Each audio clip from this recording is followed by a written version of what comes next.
Join us this morning after yesterday's interview. I had to dig deeper. It was such a fascinating interview with Jamal. If you haven't seen it, I urge you to look it up. But joining us with Jamal is his Deputy Lord Mayor candidate, Esther Anatolitis, and of course, the Lord Mayor candidate himself, Jamal Hakim, back. Welcome, team. Hi, thanks for having us, Michael. Great to be here. Thanks for including me.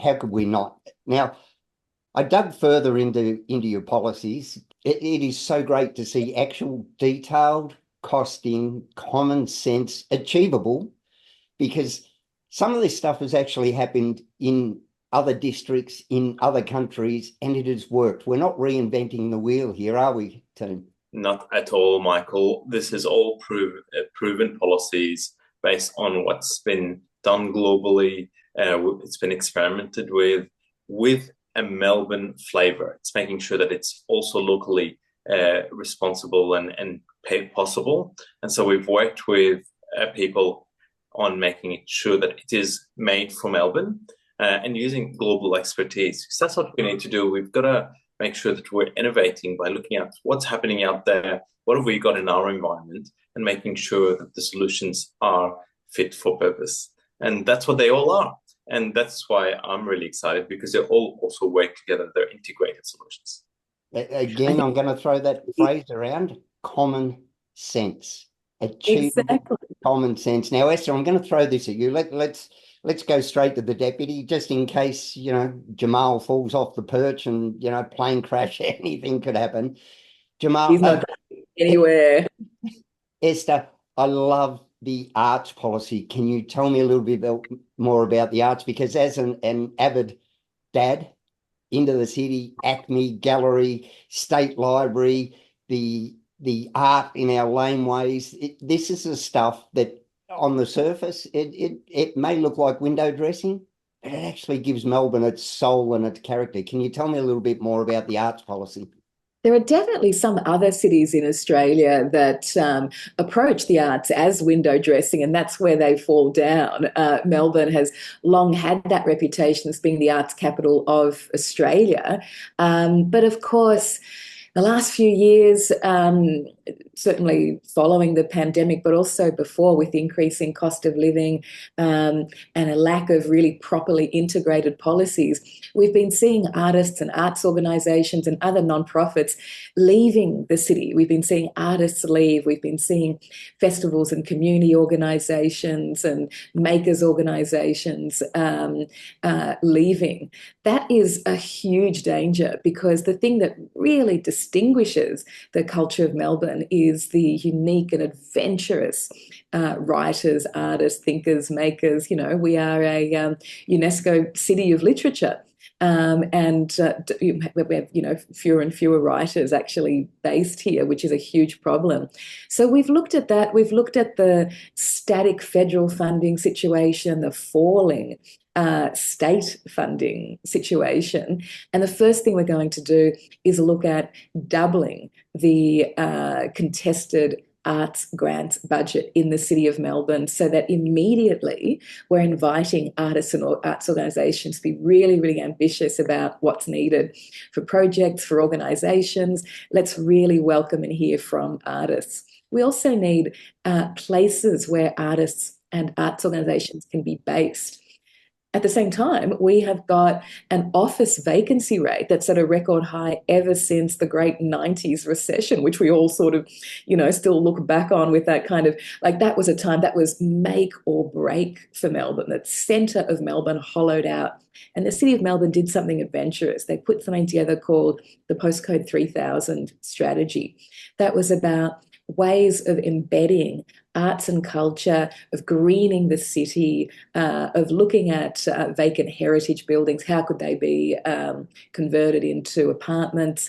We know that with most newer office high-rises, it's not as easy as some candidates think to be able to convert those into residential. Where we can, we must.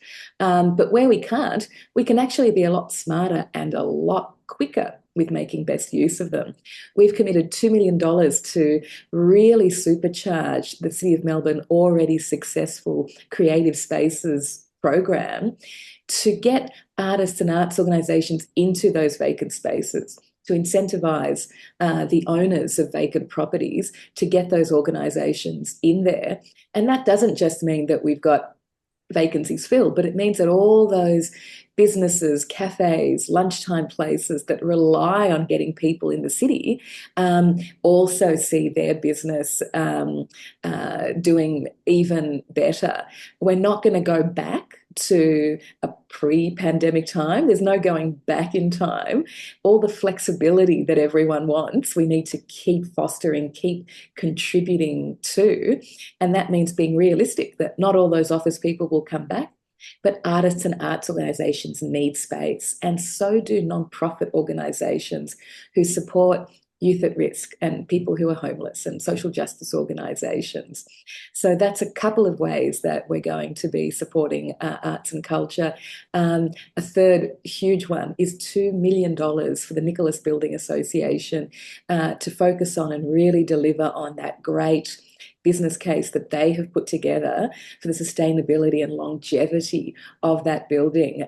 We need those artists and that community safe and secure in Melbourne, supported affordably, and we need to see a great model develop that we can potentially see in other parts of the city. So you start to see that interconnectedness of the policies that Jamal just mentioned. We're not making promises, we're presenting policy that is really rigorous, well thought through, and really strongly integrated.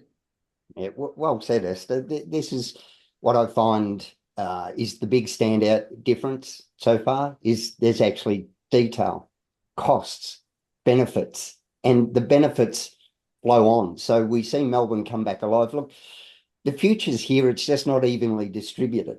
So as far as the return to work will bring people back into the city, well, we don't need them to come back into the city to work. That horse has bolted, the gate's shut. Let's revitalise Melbourne, let's recreate it while we have this opportunity, because every challenge, while it's a little bit empty, we see retail vacancies down and we see office vacancies up. What does that tell you? Like, we don't have to try and hold back the tide. We can actually surf this wave along and go, the city is changing. We cannot hold it back. Let's embrace it. Now, you mentioned buildings and spaces and the Nicholas Building Grant.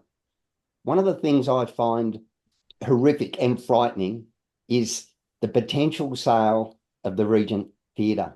Like, such a beautiful asset. I've been there, I've seen numerous plays, but one of the highlights of going there is just absorbing the building, walking in that foyer and looking at the architecture and the work and the history. When you look at what's been through there, and the thought of selling it off, I would rather see the state government put a decree out that all council officers must check for loose change down the back of the couch. Have we become that desperate that we are prepared to trust developers to have control over this? Because we've seen it so many times, a facade with a soulless 30-story office building behind that facade, and it's gone forever. What's your policy on the Regent Theatre? Jamal, I'll throw this one to you. Thanks, Michael. And obviously, we are against the sale of the Regent Theatre. Melbourne is an arts and cultural city. We are the arts and cultural capital of Australia.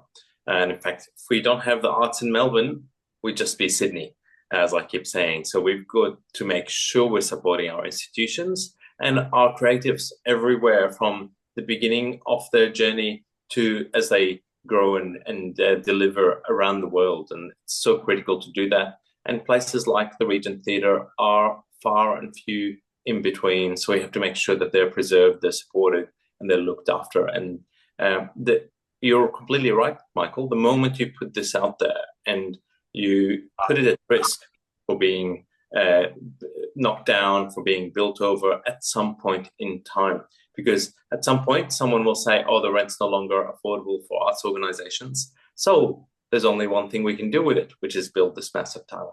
So we've got to make sure that it's preserved, just like what we're doing with working with the Nicholas Building to ensure that that business case goes through and supported so that they have a long his future with it's over 200 creative businesses that sit in that building, micro businesses and creatives that are quintessentially Melbourne. If I can just also go back, Michael, to the conversation about office workers. And I think it's really important for us to recognize the nuance. Yes, hybrid working and flexible working is here to stay. I do think it has gone further than we'd like it to go. But the way we bring people back into the office, because ultimately human beings, we are social creatures and we need to innovate together. And it's fantastic. We've got technology that now allows us to be able to interact online, such as on Zoom, like we're doing right now, which means that we can, particularly for people who have disabilities, people who might not be able to be there physically, can interact, take part in work, into creative endeavors. It's fantastic for that. We also do need that time, in personal time, because you ultimately can't build trust without looking someone in the eye. The research has been proven. You must look someone in the eye and have that personal connection to build trust and ultimately build relationships and community. So we do want to make sure that the space, the environment for people to come back into the city is there. It's not about forcing people to come back to the office. It's not about incentivizing them with a free coffee that ratepayers have to pay for. That's not enough. We've got to create an environment that people want to be in the city, where it becomes so fantastic that sitting at home on your own in front of a computer for 8 hours starts looking like a joke. And yes, there's times when you do want to do that because you need that peace and quiet. But the reality is, if we create the right environment, how fantastic would it be to be able to come into work, see your colleagues, have that wonderful coffee, go out and see some sort of cultural experience, be able to do that shopping, meet your friends after work, and importantly, bring in, when we spoke in our last chat about our family city policy, bring your kids into a family-friendly space at work or in retail as well. So really important for us to have that nuance, and creatives are part of the solution, because creatives, in putting them into offices in that 20% vacancy, actually create an environment you want to be around, because that's how business innovates too. We have an edge here in Melbourne. We are a creative city, and that creativity helps business and helps us all in our lives, because it gives us outlets to be able to express ourselves. It also gives us outlets to be able to innovate, dream, think big.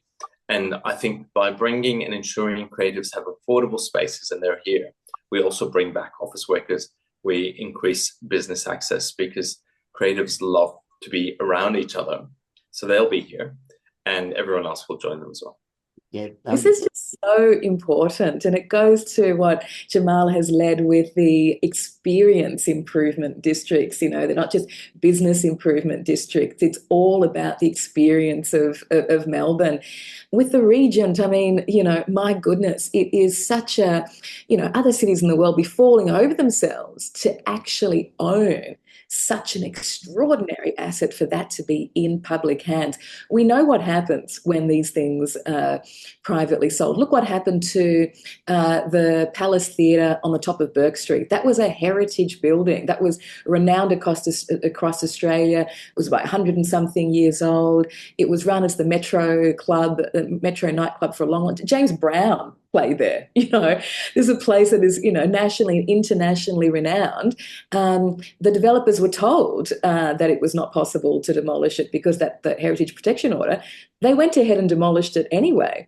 The disincentive for doing that in terms of fine was so small that they just saw that as a cost of business. Now it's just a hotel, a chain hotel that would probably give you a lovely experience, but, a chain hotel experience such that you would have anywhere else in the world. When we think about what our public assets are, particularly when they're cultural assets, we absolutely need to protect them. And when it comes to championing the needs of the city, it's the experience of living and working and playing in the city of Melbourne, which is the most important asset that we have. All of our work has to be focused on that. Yeah, and let's not forget, where people might say, no, they would never do that. They've had a crack at the Regent Theatre once before. And if it wasn't for I think it was the Builders Labourers Federation, then the BLF, if it wasn't for Yep. them. And as I said, at the moment, they're not covered in glory. But if there was ever anything for them to hang their hat on, they are responsible for that building still being there. Had they have not taken a stand, supported by the public, do not trust these people again. Now, we've mentioned the business improvement zones. I'm old enough to remember Flinders Lane being the rag trade capital, possibly of Australia. The Melbourne Fashion Week, what a great thing. Is this the sort of thing that we're talking about, revitalising these zones, putting the creatives together? Because we know that creativity thrives, and when they're within those zones, because we've lost that out of the city now. And is that what we're talking about, Jamal? That's 100% part of the play, Michael. It's bringing everyone together and ensuring that businesses, creative businesses, creatives, residents are having this say, democratizing the process of what we're doing and putting action that is really from the people and with the people and supported by government. And that's what these experience improvement zones are about. Experience improvement districts. They will be it'll be a global first. Business improvement districts have been done and proven all around the world. The results show an average of around 30% increase in turnover above market, if you can believe it. It's amazing what the results have been. 50% of property prices above market.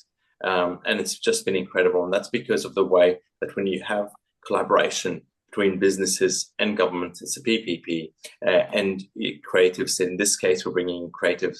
We're also going to bring in resident voices. It allows us to do something that truly works, because ultimately the people who work, live and play here know what needs to be done. They know that they're of their community and their streets. And it's just about making sure we're activating that and bringing in that support from what we've seen happen overseas. So it's deliverable, it's been proven, and I'm quite excited about it. And definitely we've been talking to people in De Grave Street, for example, and the state of De Grave Street is right now. So how do we make sure that we bring our amazing high streets, our laneways, into the magnificent future and what they used to be, like these places that we all love discovering, these places that are high of activity. So, for example, in De Grave Street, we're committing to making sure we're using our tactical urbanism work there in future postcode 3000 as part of this experience improvement district to improve the space, make it more accessible, make it covered for all seasons. So rain, hail or shine, you can spend time in De Grave Street and all our other streets. So when we talk about Errol Street, Lygon Street, when we're talking about all our high streets that need to be looked after, we're going to make sure that we are putting the investment in them because that's what people want. That's what people see. And that's the lifeblood, the veins of Melbourne. One of the other things that stood out to me, Esther, is the public spaces that are a priority here as well. Now, I've been fortunate to live overseas. When we see the Soho district in New York, we see Central Park in New York, Hyde Park in London. These are the things that really contribute to not only the livability of the city, but actually make it thrive. It gives it its heart and soul. Can you tell me a little bit more about your public spaces policy? It's so important, isn't it? And we're kind of, in terms of, the history and the structure of Melbourne, the way that Hoddle grid was laid out, we're already starting on the back foot. The city of Melbourne was deliberately laid out to not have a public square. The uprising around Eureka had happened, and the powers that be didn't necessarily want the people of Melbourne to be able to congregate in one place. This is why all of that first wave of the postcode 3000 work, including laneways and greening, was so important. We literally had to take this creative approach to the physical layout of Melbourne to say, how are we going to infuse that with culture, with something that is unique? This is what we mean by tactical urbanism. Tactical urbanism is where we invite practitioners, be they artists, town planning specialists, live art practitioners, game players who, create games that work on the street, either with technologies or otherwise, including VR and AR and so on, where we invite people to say, help us see the city differently. And now let's look at where people meet, where people play, what green spaces need to look at. We're going to conduct an audit of the urban spaces to understand what's needed and what needs improving. And that's an accessibility audit, very important, but it's also about green space and open space, what's working and what isn't. We've got a rare opportunity given we've obviously got a lot of disruption within the CBD. I mean, we're looking at the whole municipality, but if we're talking within the CBD, we've obviously got the big disruption around the metro stations and what's going to happen as they sort of start to come online and how that's going to shift the way that we move and focus. So we need to get ahead of that by planning creatively and looking at where those future open spaces and green spaces need to be. So we need to do it in a strategic and expert way. It's great we've got Michael Smith on board as our #1 candidate for councillor. He's an architect and a planning specialist, and like me, was very, very vocal when it came to making sure that we saved Federation Square from the Apple store. That would have been a complete encroaching and undermining of public space, co-opting all of that cultural value for the commercial benefit of only one tenant. Makes no sense at all. So as with the other suite of Team Hakim policies, this is an integrated, interconnected way of making sure that we've got the green spaces, the gathering spaces, and the family and community spaces of the future. Well, 100%. I can just add as well onto Esther, Michael, and of course we're committed. We've put out statements around Royal Park and Faulkner Park as well. We're committing to ensure that we're not losing any green space, and in fact, where we can, to add green space and to work on master plans, the next iteration of master plans for those parks, to ensure that they're preserved for future generations as our population also doubles. It's so important for us to have green space. We'll need more of it. Whether it's for people or dogs, we actually need even more space. Now, we're going to wind it up there, but the thing I love about Team Hakim, experts, experience, and details. As a ratepayer, not myself, but I'd be looking at this stuff and going, it's not pie in the sky. It's been well thought through. They're achievable. It exists in other thing. We're not reinventing the wheel. It exists in other provinces and other cities. I urge people, your vote matters. Your councillors work for you. They're accountable to you. Criticism builds nothing. So for all those that are out there criticising or running Melbourne down, unless they've got a constructive point to put forward, they're doing damage. I go into Melbourne all the time. Is Melbourne perfect? No, but what place is, and I love it. I had my honeymoon there. We spent 3 days walking around discovering the place, and there's still always something to do. So where can they find out about you, Jamal? Where can they find these policies? Because I want them to run through it with a fine comb. Don't buy a pig in a poke. Like, push them, send him messages, hold him to account, hold his feet to the fire, and if he can't answer it, make him get back to you with an answer that he will, because this stuff is important. Where can they find out, Jamal? 100%, Michael. Thank you. And that's what it's all about. I think more and more information is critical. You can find us on Instagram, either myself at the Jamal Hakim or for Esther at Esther Anatolitis. And you can find all our policies and media releases online on teamhakim.au. And in fact, all our donations as well, because we're disclosing our donations. Right. Great. All right.